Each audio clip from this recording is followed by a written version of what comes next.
Assalamu alaikum. 'Yan uwa, ina fatan kuna cikin ƙoshin lafiya.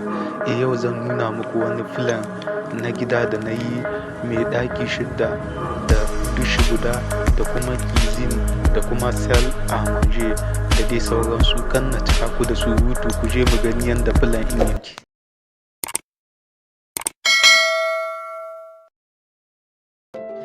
Assalamu alaikum 'yan uwa, ina fatan kuna cikin ƙoshin lafiya. Kamar yadda kuke gani, wannan shine filan na villa wanda na ƙirƙiro. Filan ne na villa wanda na yi. Kamar yadda kuke gani, yanzu za mu yi bayani dalla-dalla don mu gwada muku yadda yake. Kamar yadda kuke gani nan, ga ɗaki nan na farko, ga ɗaki na biyu, ga ɗaki na uku, ga ɗaki na huɗu, ga ɗaki na biyar, ga ɗaki na shidda, ga sal a manje, sannan kuma ga kizin, sannan kuma ga falo nan. Kamar wanga filan in na villa yana iya ɗaukar ɗaki shidda kamar yadda kuke gani.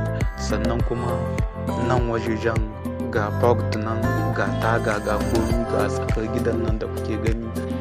Don haka duk mai buƙatar filan na gida, idan yana da fili yanda za a yi masa filan na gida yanda zai kasance a sama, ya yi min magana ta WhatsApp. Insha Allahu zan yi mai cikin farashi mai sauƙi, babu tsada ko kaɗan. Ga lamba ta WhatsApp kamar haka: 96 66 74 97. Insha Allahu idan kuke kira wannan lamba za ku same ni, kuma zan yi muku filan cikin farashi mai sauƙi. Na gode.